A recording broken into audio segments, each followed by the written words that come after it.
Hello, bienvenue à toi dans cette 22e vidéo du défi une vidéo par jour pendant 30 jours.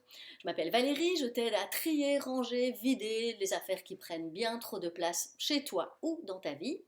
Et je t'aide à le faire sans bullshit ni tabou, mais par contre avec beaucoup de bon sens et une dose de sensibilité.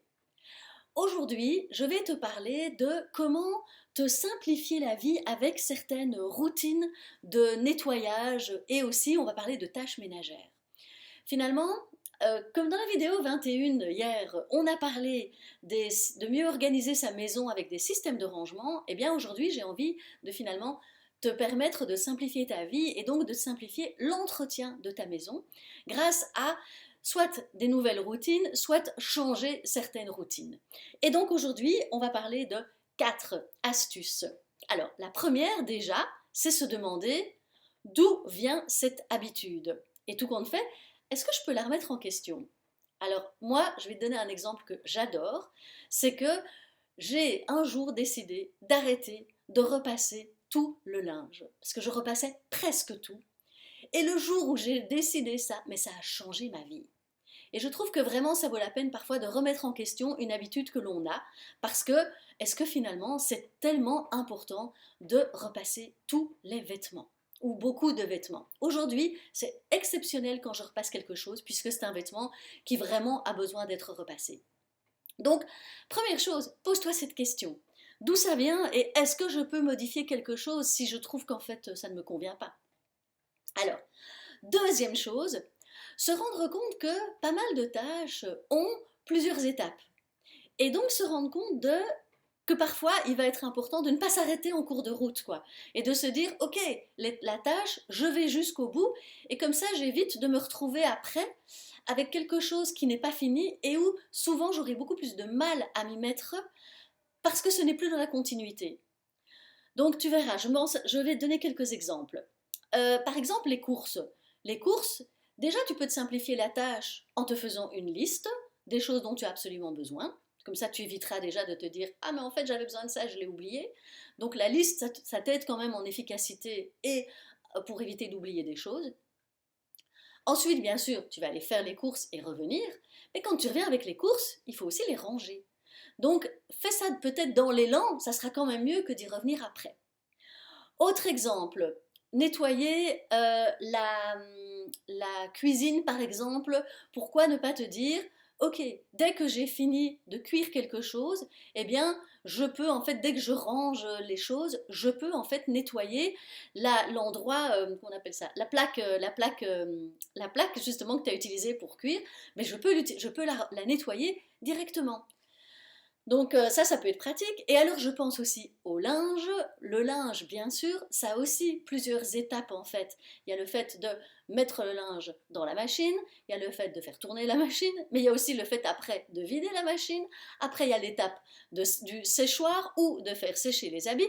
Après, il y aura justement euh, plier ou repasser, enfin, et ranger. Donc tu vois que ces étapes-là, tu ne peux pas tout faire en même temps. Donc observe un petit peu comment tu peux te faciliter la vie et quand tu plies et tout ça, finalement, pourquoi ne pas ranger au plus vite dans l'élan que de laisser ça quelque part et de devoir y revenir plus tard. Donc vraiment regarde ce que tu peux mettre ensemble pour aller au bout d'une même action et te dire que ok, ça c'est fait, je ne dois plus y penser, c'est bon.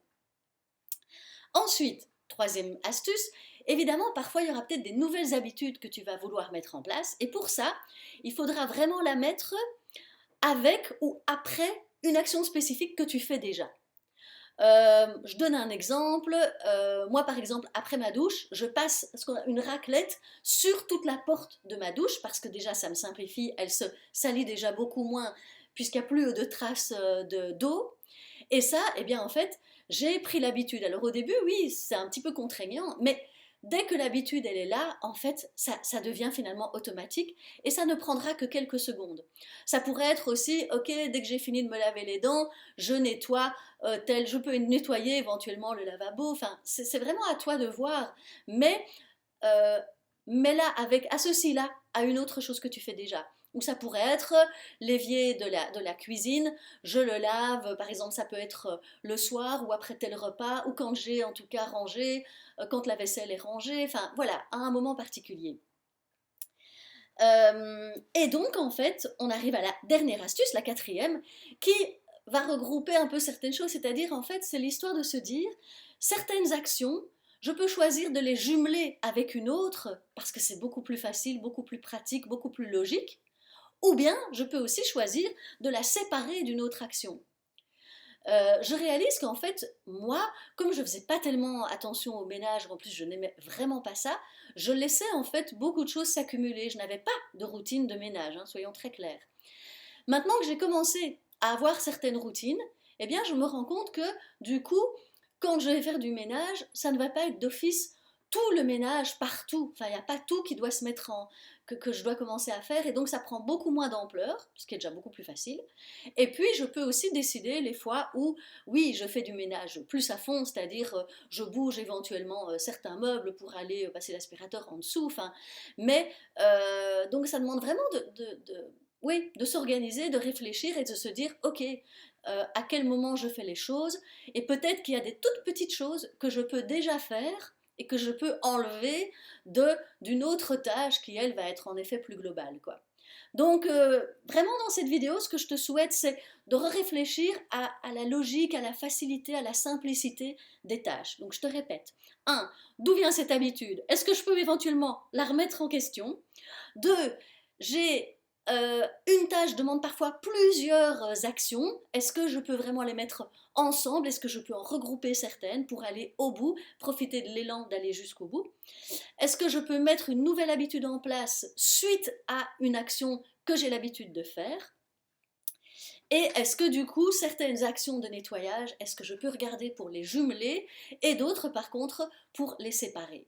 Alors en bonus, juste une petite idée au passage, garde tes vieilles brosses à dents pour faire certains nettoyages, parce que parfois c'est hyper pratique pour nettoyer des endroits plus petits ou des choses où ça peut accrocher. Enfin bref, pense à garder tes vieilles brosses à dents et trouve un endroit justement pratique pour les mettre et pour les avoir à disposition. Moi personnellement, j'en ai en tout cas toujours au moins une dans ma salle de bain et une dans ma cuisine, et de temps en temps c'est top de pouvoir l'utiliser.